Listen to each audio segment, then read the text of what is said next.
From BBC Radio Scotland, this is Sports Sound.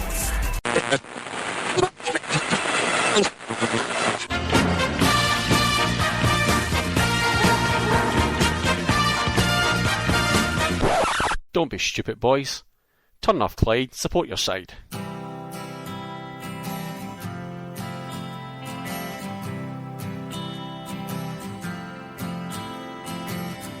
I would like to leave this city.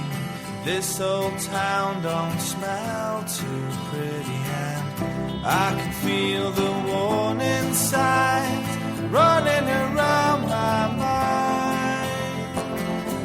And when I leave this island, I book myself into a soul asylum, 'cause I can feel the warning signs running around my mind. So here I go, I'm still scratching around in the same old hole. My body feels young, but my mind is very old. So what do you say? You can't give me the dreams that are mine anyway.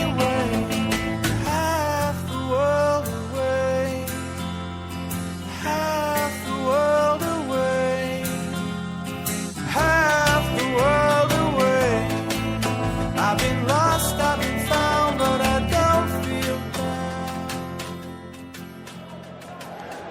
Piton. Lustig.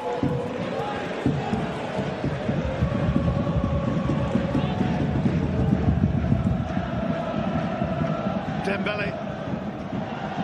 It's Lustig. Now they're showing off. Dembele!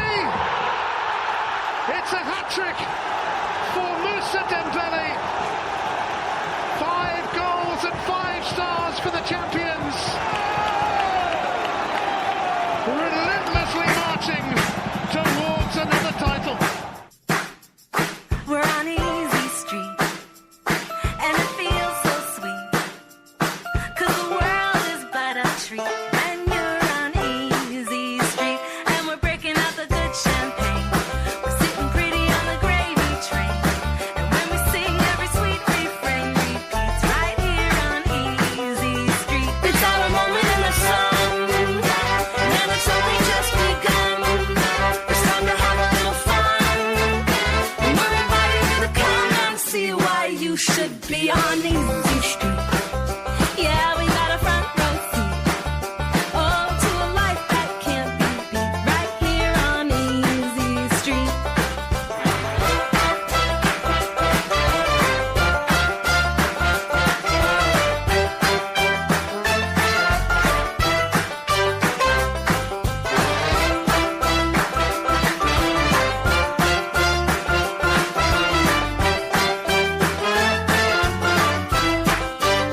It's our moment in the sun, and it's only just begun. It's time to have a little fun, and we're inviting you to come and see why you should be on easy street. Yeah, we got a front row seat, oh, to a life that can't be beat, right here on easy street. 'Cause the world is but a treat when you're on easy street. 'Cause the world is but a treat when you're on easy street. Good day, good evening, good afternoon, or good morning, wherever you are in the world. You're listening to the Half the World Away Celtic podcast from Hail Hail Media. My name's Kevin O'Neill and I'm based in Mandurah in Western Australia, originally from Coatbrig. And as always, I'm joined all the way over on the other side of Australia, Melbourne, Victoria, by my good friend, and he is still remains the housewife's favourite, Mr. Patrick Close, originally from Airdrie. Good day, Pat. G-Day, Kev, how are we? G-Day to you. I'm well. How have you been? It's been a while since I've been on yet again, Pat. I'd like to say I'm better than you, Kev, but I'm probably not at the moment. Having just gone through some dental work today, so I'm struggling a wee bit. But anyway, You sound not too bad, though, it has to be said. You don't sound too bad. Not feeling too great at the moment, so I've just had a dental implant. If anyone's had an implant before, they'll know the pain you've got to go through. It's not pleasant. Anyway, this is not a dental podcast, Kev. This is It's definitely not a dental podcast. And I don't want to think about But- anything to do with those Robin Bassett, the dentist. So anyway, that's another story for another day.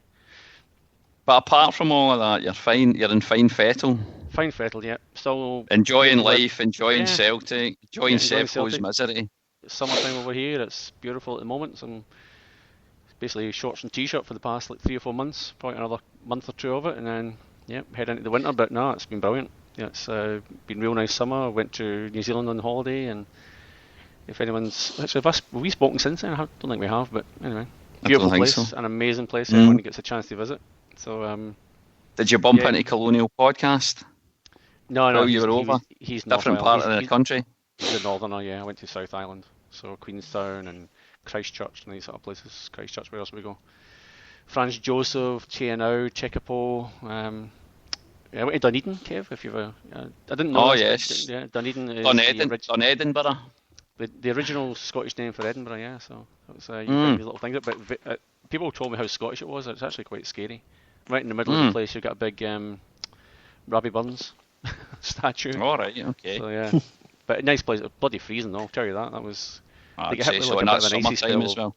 What was right south of the South Island as well. Beautiful place. So. I'd definitely recommend it. It's also not a New Zealand podcast, Pat, so we shall move on. But always good to hear from you, sir. And we're also joined tonight by our good friend up in Osaka, Japan, Mr. Liam Carrigan. Good day, Liam. Good day, Kev. How we doing? Very good, mate. How's things going with you up there? Aye, good. I just want to say, boys, a wee moment of reflection, because this week it was February 14th, and a time of great joy, great love, and great companionship. And I just want to say, Happy Admin Day, boys! Oh, Admin Day. he's kept that one up his sleeve there. I could see where that was going.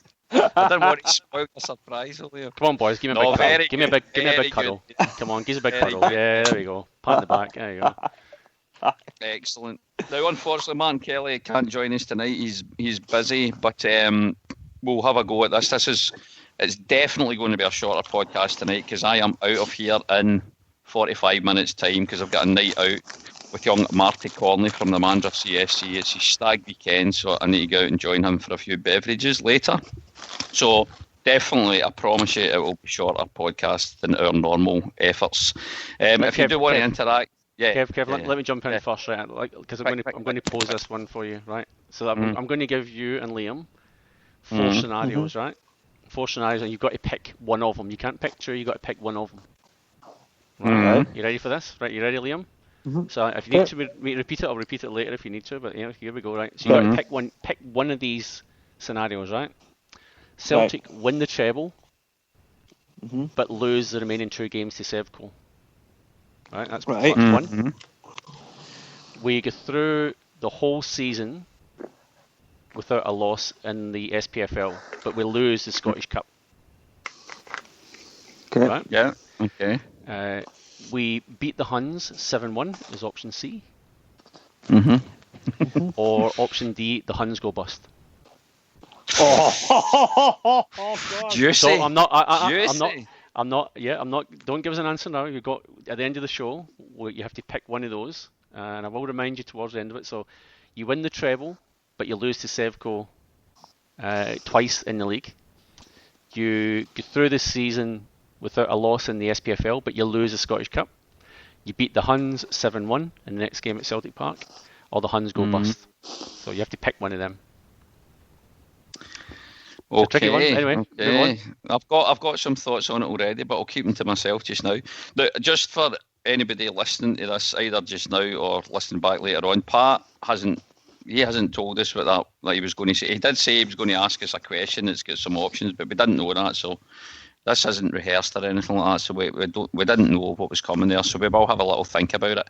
What I was going to suggest, though, and if I'd known that's what you were going to do, on Twitter you can do that little vote thing, can't you? I know, I did think about that. I've never done it before. We'll so. put it out there so that anybody that sees it, they could give us their options as well, but maybe be too busy doing other things to do that. But anyway, could maybe put it out later on, doesn't matter.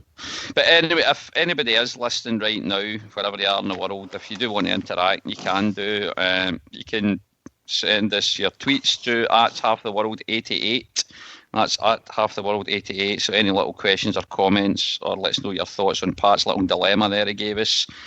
There is room if you want to maybe try calling in on Skype. It is going to be a short pod, as we said earlier on, but there's only 3 of us on tonight, so there is room for maybe one more to come on, say good day, whatever. The Skype name is Half the World 88 as well, nice and simple. So if you want to just come on, say hello, whatever. Or if you want to leave comments in the Spreaker chat room where you're listening to this as well, we'll keep an eye on that as well and give you a shout out if needs be. So without further ado, so we'll come back to your dilemma questions, Pat, if that's all right, because they're quite intriguing, sir. Intriguing. Mm-hmm. But we shall start off talking about. Well, let's talk about the season. Since we were last on, I think we were on just before we beat the Huns again, New Year. There's been the winter break, but there's been a couple of games back since then as well. And still, lads, we remain unbeaten. We've only dropped 2 points the entire season. I guess the first point is, can we go, or do you think we can go the full season unbeaten in the league? Liam, I'll ask you first. Yes, yeah, we can. Mm-hmm. We can. The only team that could stop us is potentially Aberdeen or Hearts if they play really well. I don't see any other team that's capable of beating us, to be quite honest. So you don't think Shefko, with their new interim manager, Mr. Celtic supporting Murty, might cause us some problems? The unknown quantity that he will be and all that stuff, you can't see them.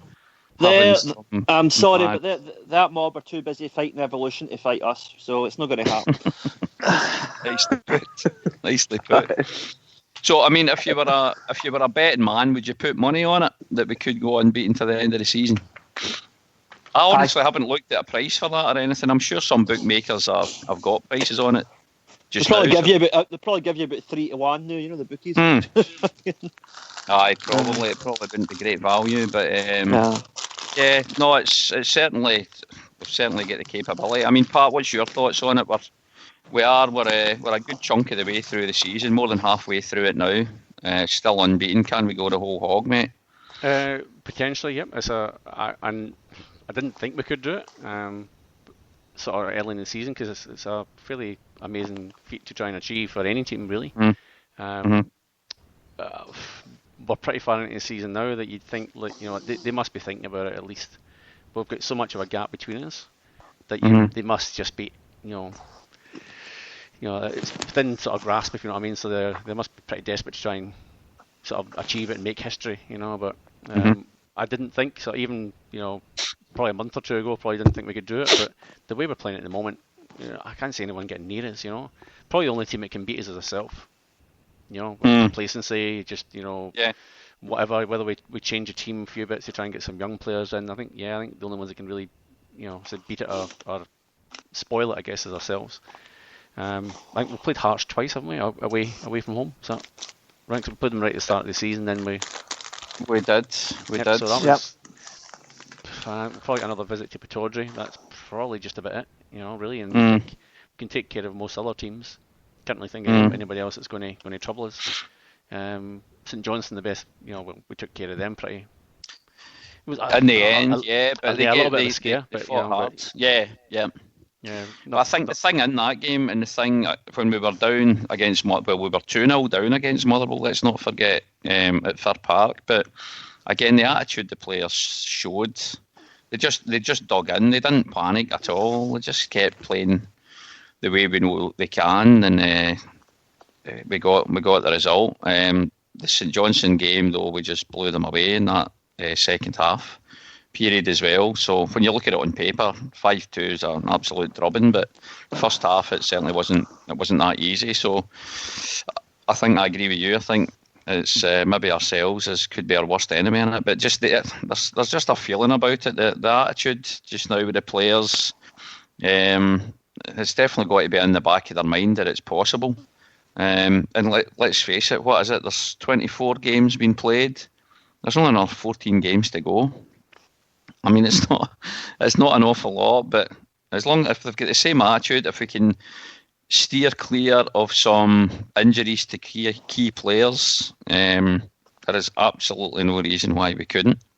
It just makes you look back at that Inverness Cali game at the time and losing I think it was a last-minute goal we lost in that game to get the draw as well. It was a bit frustrating, but you just cannot. It's so difficult to fault anything that Celtic are doing right now, and not right now for the entire season in the SPL anyway. But they may be different talking about the European campaign, which was a bit of a mixed bag. But in terms of domestically, we do seem unstoppable. They're the kind of words that are getting used just now.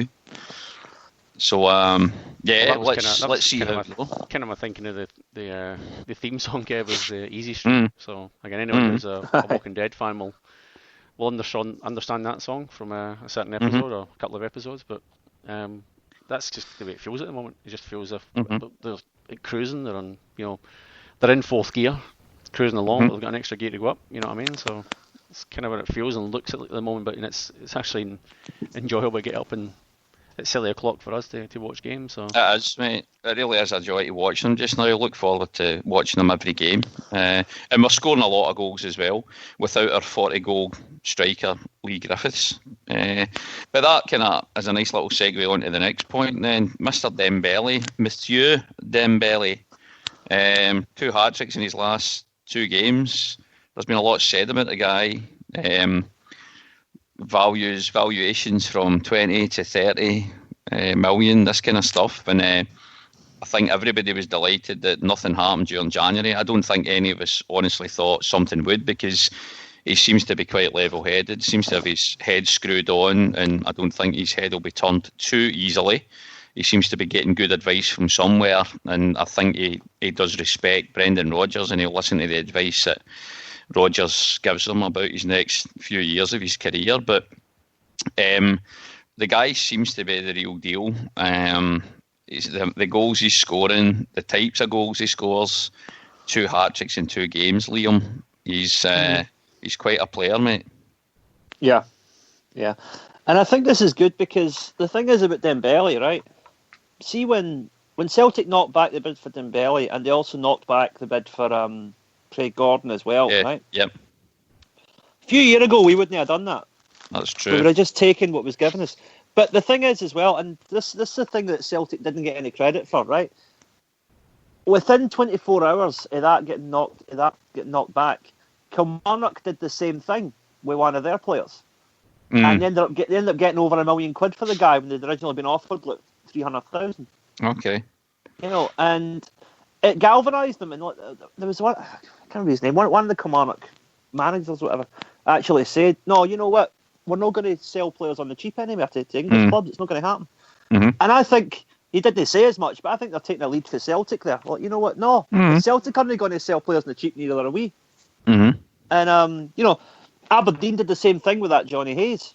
I think they were offered, was it 700,000 for him, and they told him to beat it. And he's now extended his contract.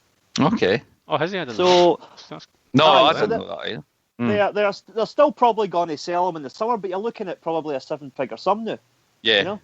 And it's good because you know what, the English league is funny money. And you know what, see, if you want some of our players, we want some of that funny money. Well, Liam, if Johnny Hayes, on you go, mate, on you go. Aye, if you're going to spend £10 million on some fucking Bromsgrove player I've never heard of, then you can spend the same on a Kilmarnock player or an Aberdeen player, Yeah. Bromsgrove. What the fuck did you? I don't know. I'm just plucking some fucking obscure English team at the. Bromsgrove. You know what it's like, right? Seriously. But you're right. I mean, if Johnny Hayes is a decent wee player.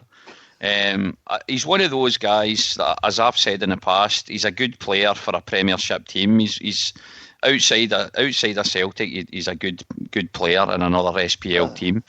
And again, you could see him playing at a level in England, maybe for a Championship type team. Say it was a Reading or somebody like that. If Johnny Hayes was playing for Reading, he'd be valued at 6, 7, 8 million probably.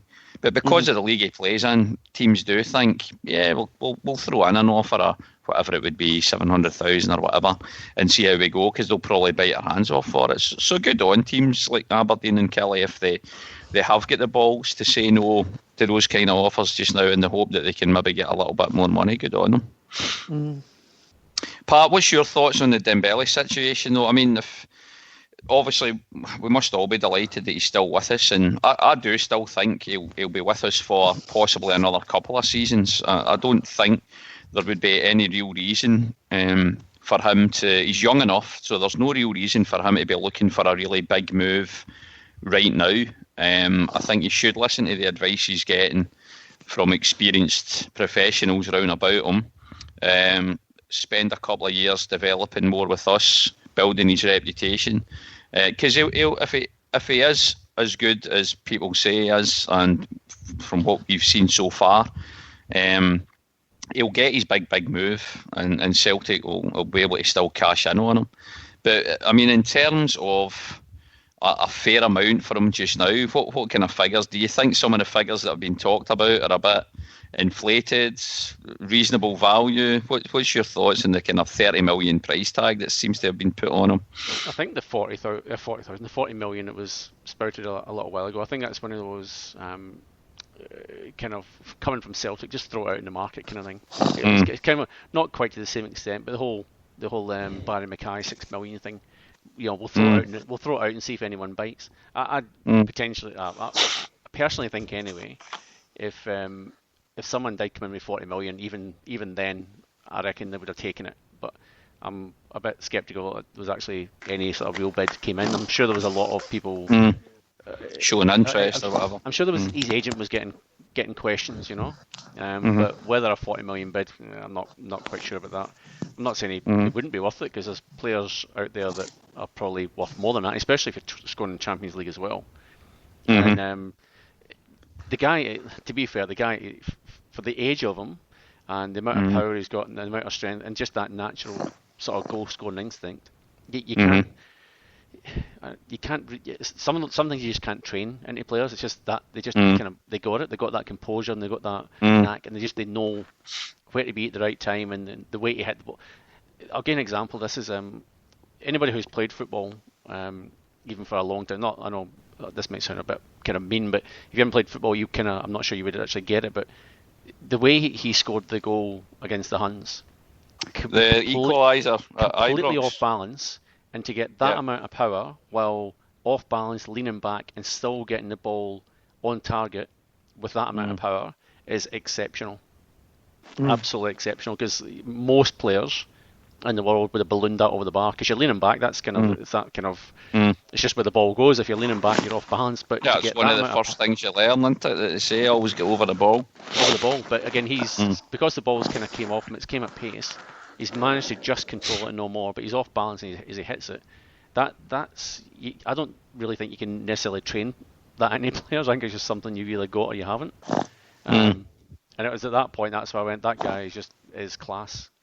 At 40 million class, I don't know, but and we've had 2 hat-tricks since that goal. Exactly, as well. But it's a Champions League. That's if he can do that in the Champions League, if he does hang around, and hopefully he does. And he does the same thing in Champions League next year and scores a few goals in that's where the shop window is. That's why Aberdeen will be getting 750 grand for Johnny Hayes.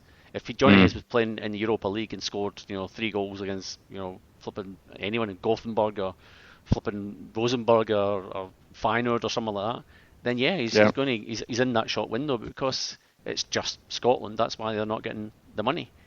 And it's the same way with Dembele. It's just you can. If he's just playing in Scotland and scoring goals in Scotland, I mean, why has no one come in for Lee Griffiths? He scored 40 goals last year. You know what I mean? Yeah. Whereas if you're we know he's not playing just now. Yeah. And I think he is injured as well. I mean, what's your thoughts on the whole Griffiths situation? Rodgers has come out and been quite vocal about what he expects of all these players, and reputations mean nothing to him.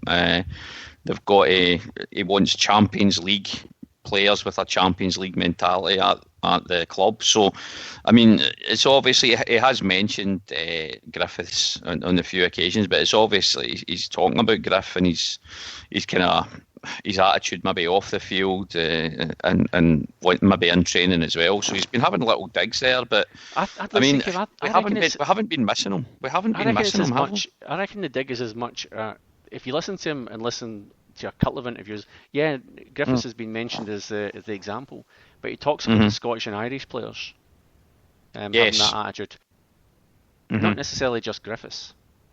So yeah, I mean, I reckon there's obviously teaching him a bit of a lesson there. But to be fair, and I know this might sound stupid, but Ronny Deila said the same thing when he came in, and everyone just went, yeah, whatever.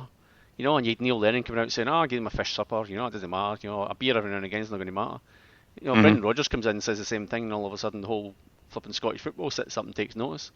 Yeah, So the fact that our past two managers have come out and said the same thing, pretty not word for word, but you know, along the same lines, means there's got to be something in it. But the difference is that people will listen to Brendan Rodgers and not listen to they wouldn't listen to Ronny Deila. That's why Chris Commons kicking up a hissy fit, you know, because he wasn't at a fish supper after the game, you know. So, but yeah, so there's obviously some sort of obviously a good manager's coming in and notices it pretty quickly. So whether Deila obviously didn't have the, I guess the not so much the authority, but certainly the stigma, I guess, and stuff like that. He just comes in and just people just listen and whatever. He might have been saying the right things, but maybe just not in the right way.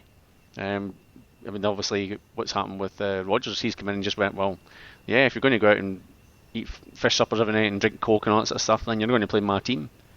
You know, I'm not saying it's necessarily just all about nutrition, but there's obviously other issues going on. But yeah, I just think it's a bigger thing. When you hear of, like obviously Scandinavian players and the sort of African kind of born players that are coming in, and I think was I hear the other day something about Kolo Toure, same sort of thing. The players in awe, just the fact that the amount of training in that he does. He's not even playing a game, and the amount of training he does to maintain that. So, and then you might have somebody else like Lee Griffiths just going, yeah, I'll train as much as I have to train, and I'm going to go home.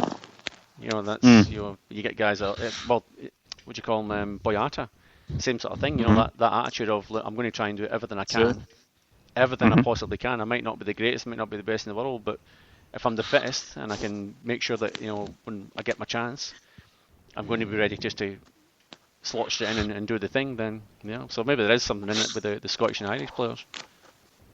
I think Boyata is another player that it's taken him a little bit longer than some of the others that we saw completely changing from last season.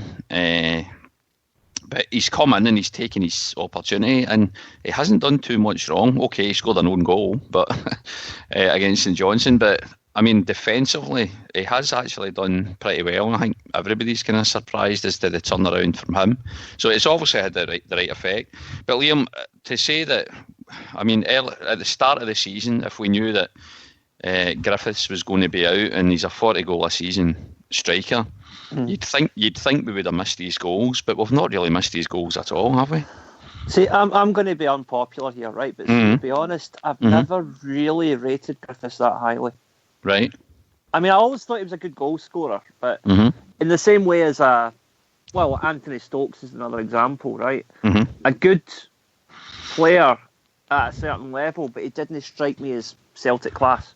And I think last year, and I'm probably being very unfair here, but I think he looked good in what was a very poor Celtic team last year. And I think now that Rodgers has come in and taken it up several gears, I think Griffiths just hasn't been able to take it up that level like he should have.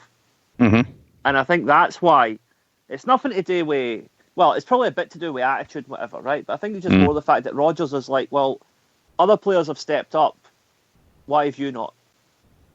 And I think the difference is that last year a lot of players were underperforming, but Griffiths was playing at his peak last year. And his goals speak, on paper, 40 goals, you're going to sit back and think, that's plenty for me. Surely anybody in the right mind is going to be happy enough with that. But I mean, it's a good thing that Rodgers is saying it's not just about that. I think he has went on record as well as saying, it's not just about the individuals, it's about how the team performs together and the attitude of the team. So he's happy enough that other players in the team can get the goals. But imagine the type of player Griffiths could become if he does put in, obviously, we don't see it, but he obviously sees what they do in training, and there's obviously players putting in more effort and getting more reward than Griffiths, obviously, who's been left on the sidelines a few times. But I mean, if he can up his game and put in the effort some other, it'd be a frightening prospect to think that the wee man can improve in terms of his goal scoring. And maybe it's other aspects of his game that certainly I would agree, Liam, as well. I think he could improve on, but you can't argue with a guy's ability to put a ball in the back of the net, I suppose. No, definitely not. But I'm just saying that'll get you somewhere in Scotland. But I think Rodgers is looking beyond that. Yeah, as he said, it's that he wants Champions League players with a Champions League mentality, which we all want to hear and we want to see those type of players at Celtic. So it can only be a good thing. I guess that's the core of what I'm getting at. Is that to me, Griffiths isn't a Champions League player. That's Well, I have the same thoughts about Boyata. I reckon Boyata is playing well now and doing well for Scotland, but I'm just not 100% convinced that could carry over to Champions, unless there's a massive improvement between now and the sort of, the summer break and stuff. He's doing well for Scotland, and he's doing everything he possibly can, and credit to the guy. But would you at the moment put him in a Champions League match and expect him to perform the same way he has been in the Scottish Premier League? That's a good point. It's a good point. Not convinced. I think our favoured partnership still it's going to be Sviatchenko and Big Simunovic, I think, in terms of if we had to. But I mean, there's no doubt the guy's come in and improved, and you can see that his confidence is coming back. He'll certainly need more games to be able to get his confidence up there. But it's good to see he has got reward for putting in the effort.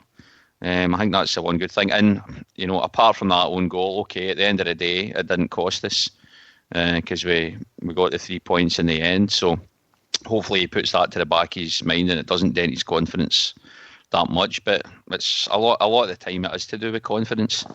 The more confidence he gains, the more comfortable he could get and the better he could get. So we'll see how it pans out.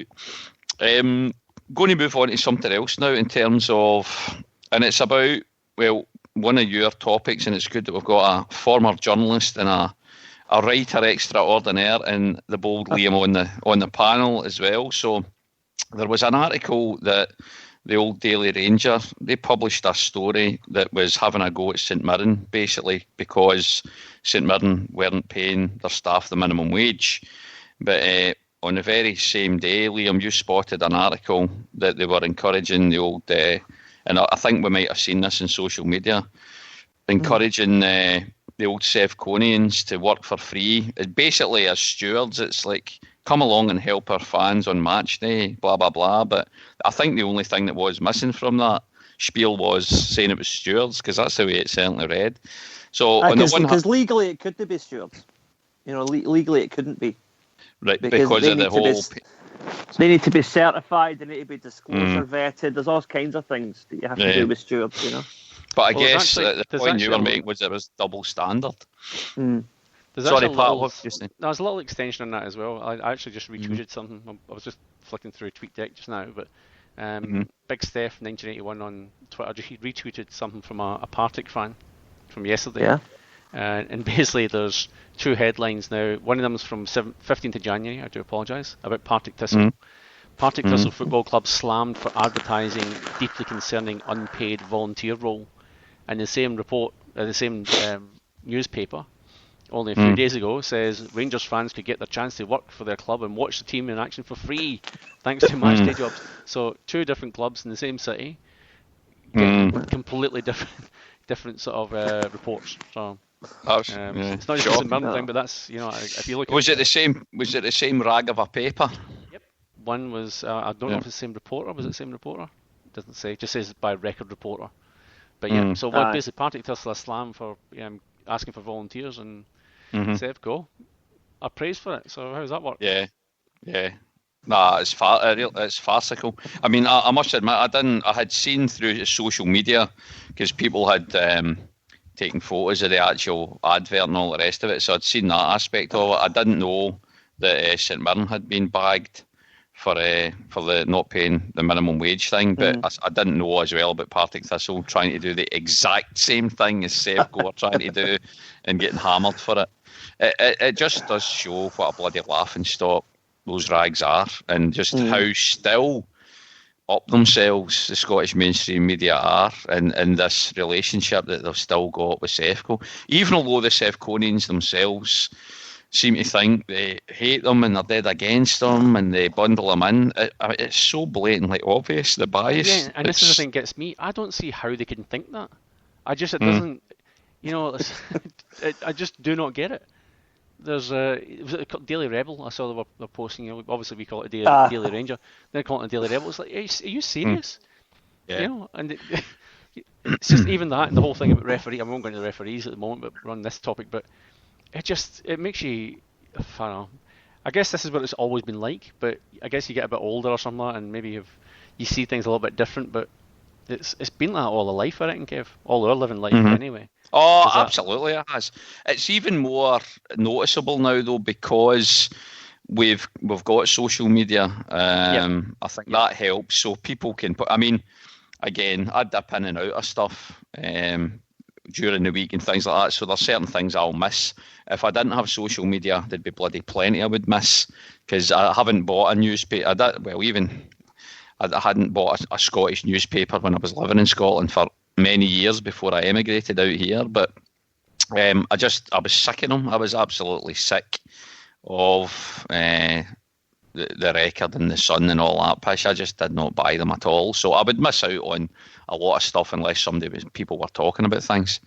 But it just continues and it goes on and on and on, and they're just not. They're not answerable to anybody. There's nothing in the Scottish mainstream media. So whether it's in the newspapers themselves, whether it's on bloody the old Clyde phone-ins or whatever, they're completely unanswerable. Because as soon as anybody does come on with a valid point on those phone open lines and whatever, they get shut down straight away.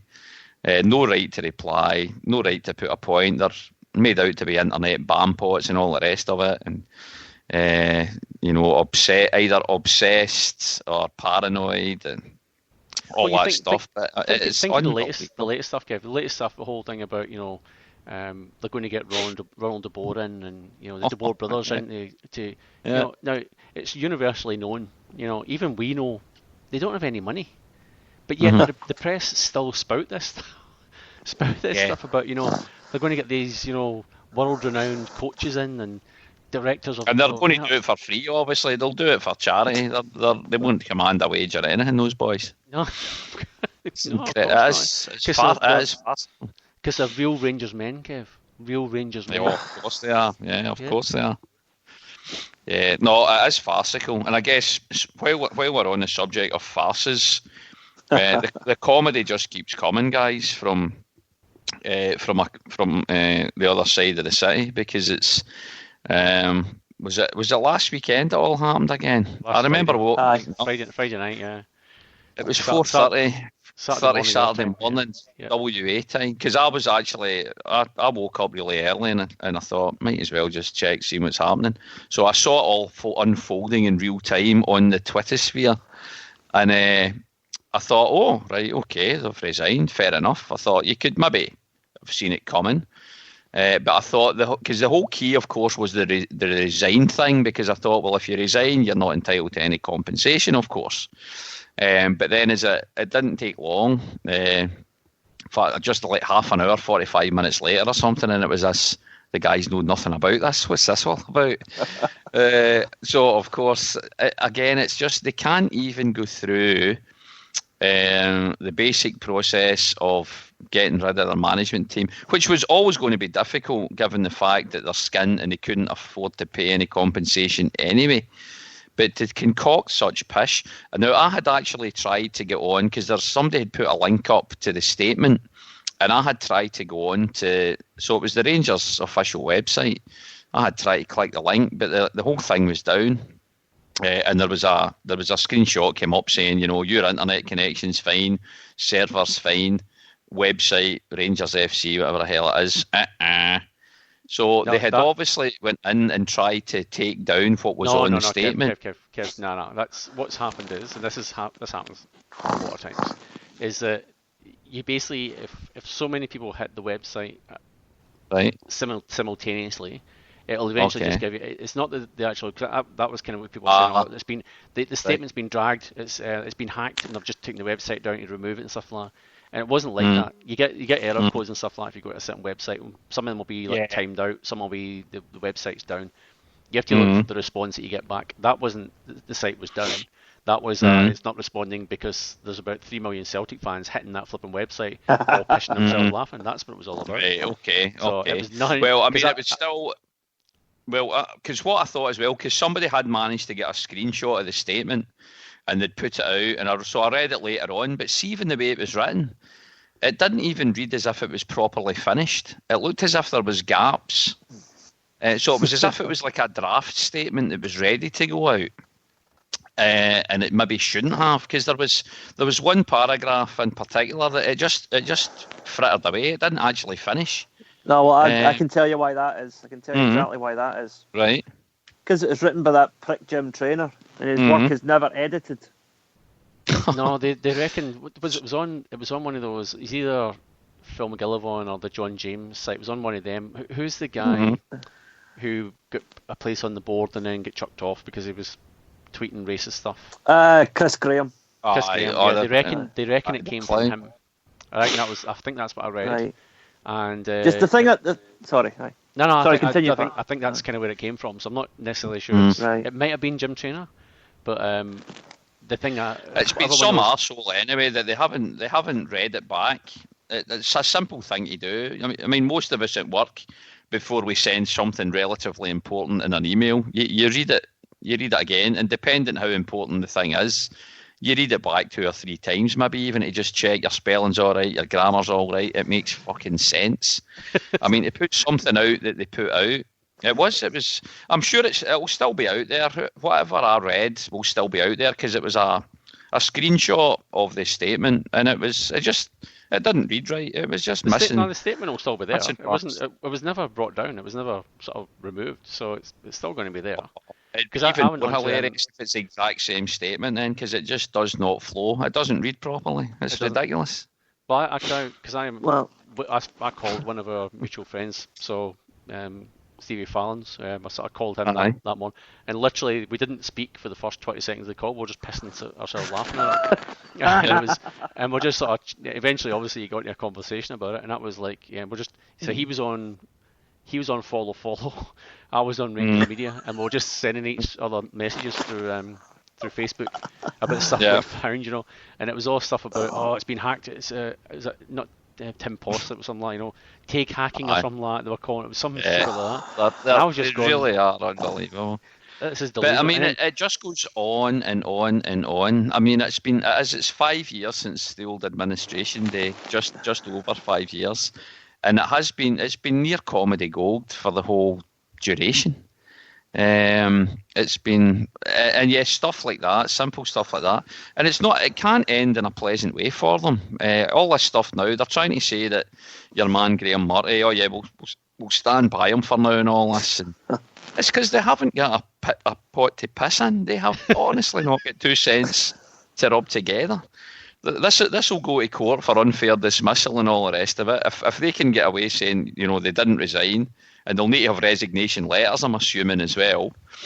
But I don't know how what exactly were they trying to achieve? This is about did they think the Huns or the 3 guys? The board did they think they were just going to walk away and say, oh well, so I've just lost £1 million. That's fine. Yeah, just a shameful liar they're dealing with. So he's just going to say they resigned even though they didn't. Yep. But I'm sure there maybe was some, they were looking at Notts Forest or whatever the hell that story was about. So maybe something was done, and maybe there was something said that they might resign if they can walk into that job. But there's no way those 3 guys are going to walk away when they know fine well if they get sacked they'd be entitled to a payout. There's no way they would do that. So it's going to end messy anyway, because it's with the League Managers Association now and all the rest of it. And there was quite a brief statement that they made about their members. So it's just another shambles for us to laugh at. I don't think that doesn't really mean anything. It's more the legal side of it. I mean, obviously they've been served with whatever sort of papers already.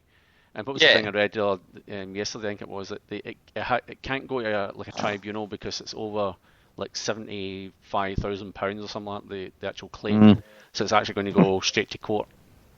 So they'll obviously be up. And the thing is, if the Huns lose, then they'd be up to pay the legal fees. The fees and all the rest of it. All they need to do, Pat and Liam, is provide the proof of the old resignation letters that they must have been handed. Surely it wasn't done in a verbal. This is my roundabout. This is my theory, right? This is a weird. I've only thought about this in the past 2 minutes, right? We'll get 7 minutes to go, Pat, and I'm going to here's my theory. The reason that they're trying to basically make enemies is that they don't want to be known as the people that brought down Rangers. What they want to do is blame the people that are taking them to court. So they're either going to blame Ashley or they're going to blame Warburton and said, well, look, they took us to court, we didn't have the money to pay it, they shut the club down. So it basically means that they don't have any blame associated with them. There you go, there's method behind the madness. Good theory. Certainly a good theory. But, we will watch and see how it pans out again. Who have they got, incidentally, at the weekend? The old Sevconians. Check in a minute. Stick with me. I'm not too sure. We've obviously got Motherwell. We'll speak about that in a second, and then we'll go back to your dilemma questions to finish off. But I think just to come in on Pat's theory there, I think he credits them a wee bit too much intelligence there. Well, maybe they'll take, if any Sevconians ever listen to this, you never know, maybe they'll take that back and advise them that that's the way they should be doing it. Do you think for 1 second that at the moment? Hey, I'll tell you a very, very, very quick one, right? Sitting on the train coming home on Thursday night from work. I've been working a little bit late and sitting down, so and the guy jumps on the train. It's like 2 young guys. I jump on the train, so not next to me, but just a seat, kind of 2 seats in front of me. And the guy's got a blue shirt on with a Puma logo on the side. I went, that's a Huns top. I just know that's a Huns top. Now, in years gone by, I'm talking years gone by, I'd have sat there gnashing my teeth, going, "You fucking anyway." Just because you're a bigot, Pat. But I was listening to Smell the Glove podcast. Now, just at that particular moment, I can't remember who was speaking. I think the Rev had just joined, I think, the call at that point. And they were just slagging off Rangers. And this calmness came over me. And I just sat there with the biggest, cheesiest, fucking arrogant grin on my face.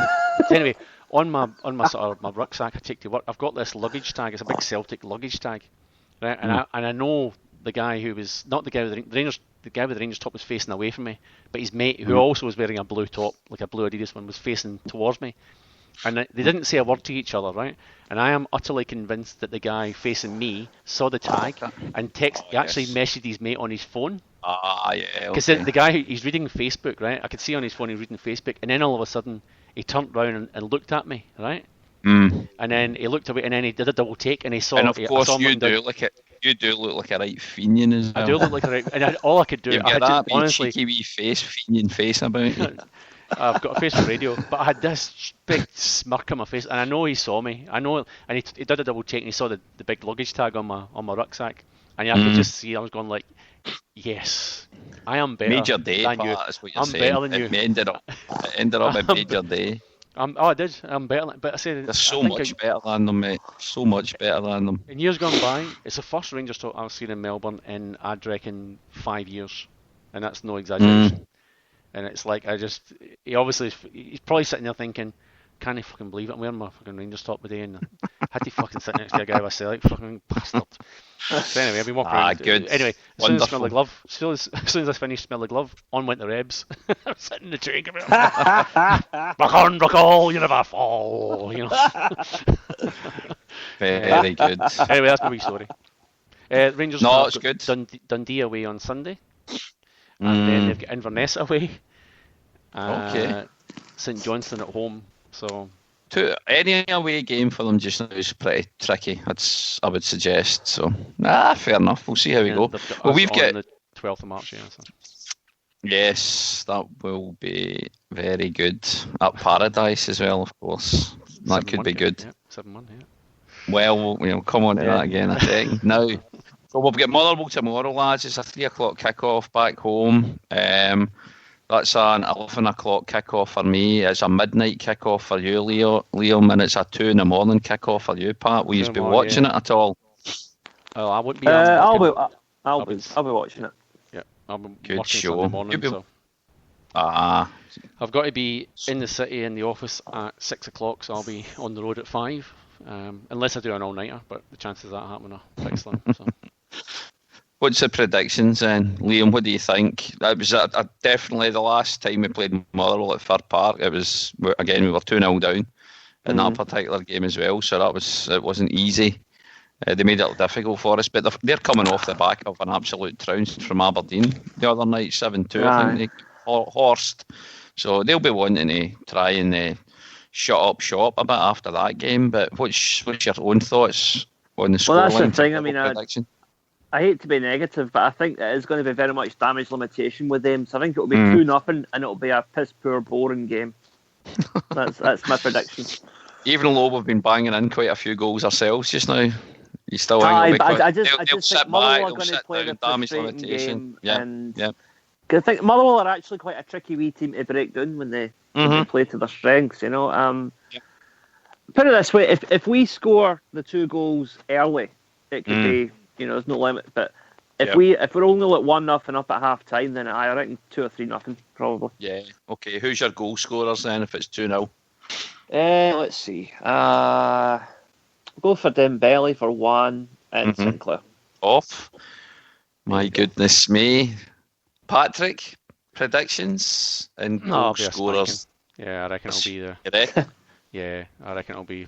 And I'll go out here and I'll say that Dembele will get his 3rd hat-trick. All right. Yeah. Goodness me. Okay. Yeah. One of them a penalty, maybe. One of them pen. The only thing that's going to give Motherwell any sort of advantage, I think didn't Scott McDonald get sent off a game before the Aberdeen game? I think he got sent off, and then I think he missed that game. So he's right. Okay. He'll be back. Yeah, I think unless it's a true gamer, but I reckon if he's suspended for 1 game, then he'll be back for that. There's a guy. I think is it Molt? I think it's another guy. I don't actually. Yeah, Molt. Yeah. Strong big player. Yeah, I don't mind. I mean, not our sort of quality, but. No. But no, I reckon we'll utterly spank them. I reckon if Aberdeen take 7 off them, the wide open spaces at Celtic Park, we will absolutely spank them. So, Dembele, I'm going to go for the 3rd hat-trick. I am going to say, who am I going to say? So who's going to score the other 3 goals? I'll say a defender. Which defender's going to score? Boyata again. I'm going to say... Header from a corner. I'm going to say Henderson will score. And Sinclair. So if he plays, because Stuart Armstrong's available, I believe, again. Is he? I think he is. Henderson's done not bad since he came in. I do like him. He's strong. He's quite a decent player. And I think he's the type of guy that needs a run in the team. But I think if Armstrong is fit to come back in, he might take that place. Well, Henderson or... I don't think he'll play Armstrong right away, though. I think he'll be on the bench. That's the only way I think that manager would go. He's been out for a week, fair enough. He can come straight back in, but he's been out for a few weeks. I would leave Henderson in there. I think he's done okay. So anyway, and there's some that will score an overhead kick. Probably Dembele. As always. And what was the score? 6-0. 6-0. Okay. Right. Well, Liam, bizarrely enough, mate, before you even opened your mouth, I was going to say 2-0, and I was going to say Dembele and Sinclair. But I'm going to now, because you have stolen that thunder, although there must be something in it if we both agree on that, I'm going to now go 3-0 Celtic, and I'll add Boyata to the mix as the 3rd goal scorer. So, So we don't have Motherwell scoring at all then. Scott McDonald's with his wee fat arse isn't going to get one if he's playing. Actually, talking Motherwell, did you see the Ryan Christie goal for Aberdeen? Yes. Oh, it was a beauty. It was a cracker. That was utter class. It was, and that very, very quickly, that loan is going to work out great for us in all respects. He's going to the 2nd best team in the league. He'll get a regular start, so he can only develop. And he's already scored a couple of goals for them, and that one the other night was an absolute belter. So he'll come back to us in the summer, raring to go. I do like the Aberdeen fans when they scored started singing "Sheep Shagging Bastards." We're only sheep shagging bastards. Yeah. They do that a lot, don't they? They do that a lot. Fair play, the old sheepies. Good idea. Right, let's come back to wrap this up because that's now beyond 7 already. So very quickly, you asked Liam and myself. Right. Celtic win the treble. 4-pronged dilemma right at the start. Yes. So Celtic win the treble but lose both games to Sevco. Right, the first one. Mm-hmm. They go through this season without a loss in this Premier League, but they don't win the Scottish Cup. Mm-hmm. So they break that record. They beat the Huns 7-1, or the Huns go bust. Yeah, so there's our 4 options. So I have thought about it during the show, and I have got some rationale for it, and I've made my mind up, but I won't say mine yet. We'll go to you first then, Liam. What would you can only pick one. So Celtic win the treble, but lose both games to Sevco. Go through the season without a loss in the SPFL, but we don't win the Scottish Cup. We beat the Huns 7-1, or the Huns go bust. Okay, right. Well, first of all, winning the treble and the Huns going bust, I think they're both going to happen anyway. Regardless of what we do, right? They are going to happen anyway, right? So you can discount those two right away. The idea of going unbeaten in the league but winning the cup, I don't really care so much about the cup. Yeah. Not winning the cup. Sorry, yeah. I don't really care so much about that because other teams have done that before. You know, the AC Milan in the early 90s did it. Arsenal did it. I would be more concerned with trying to get the European points record. I think is it like win the league by like 35 points or something is the record, something like that. Okay. So I'm more interested in that. So I'll go for taking 7 after the Huns. That'll do me. The 7-1. Aye. Okay. Do you want to hear mine, Pat, or do you want to get yours? Right. It's the very same one as Liam. It's the beating the Huns 7-1 for the simple reason doing that doesn't exclude us from doing the rest of them either, or the rest happening. So, the first option, it's quite a good one, but I don't want to lose to Sevco if we do the treble. They're going through the season without a loss in the SPFL, but not winning the Scottish Cup. Again, I want to do it all. The Huns going bust, good chance it's going to happen again anyway, but it's all about the Celtic, it's not about them. So beating the Huns 7-1, I will take that, thank you very much, on the 12th of March. And there's no certainty that the other stuff won't happen anyway. Yep. So that's my rationale, mate. 7-1 for me as well, and for Liam. What's yours? Oh, yeah, tough. I'll go with your logic of spanking them, but I think it is all about Celtic, and I would love to see the Huns go bust again. But yeah, you're right. We're Celtic fans, we're not Rangers haters, so well, although we can be both. Creating history again and beating them 7-1 would be nice. To give us a song for our era of watching Celtic, and not just back. But with the same tune, because I love O Hampden in the Sun. Yep, exactly. I've got it on my iPod, and I'll actually listen to it yesterday flying back from Paraburdoo. Well, it's interesting though because if Hearts were the Hearts beating 3 or 4 was it 4? It was 4-0, wasn't it? If Hearts can take 4 off them, they don't have a manager. And they don't have any good. Well, Kenny Miller's our best player. Well, let's face it. If you can lock him out, and to be fair, the guy's actually doing pretty well. But you lock him out, that guy Halliday is just going backwards. But they do have £6 million. Barry Mackay, though. They might score a goal. Of course. But yeah, roll on the 12th of March. I tell you, shortly after my birthday as well. But anyway, that's another story. All good. So we're all settling for 7-1 then on that one. Yeah, why not? Let's go for that. All good. If you do listen back to it later on, folks, let us know on Twitter what your preference would be and what's your rationale for it. If you don't mind, it'd be interesting to hear. But that's a world record for us, guys. I'm going to wrap it up now. I'm off to Murphy's for a little start of a stag weekend thing with my good mate Marty Boy. I'll be watching the game tomorrow night. Don't know, will it be in the pub or will it just be in the house? On Celtic TV, I'll be tuning in to watch the 3-0 victory. But yeah, other than that, lads, any other final shout-outs before we wrap it up and you play us out, Pat? Not really, just I guess, obviously people tune in hopefully to the other Hill Media stuff. Ball Boys, History Boys Abroad, Smell the Glove, Homeboys obviously. Yeah, tune in and listen to all the guys. Give them a bit of plug, hopefully they'll do the same back the other way. But all good podcasts, all different sort of things that you can listen to. So tune in, listen to them, and yeah, get on it. And yeah, we'll try and get back. Yeah, maybe we'll try and do one before the next Sevco game, eh? I don't know. That would be good. That would be good. With antibiotics and painkillers.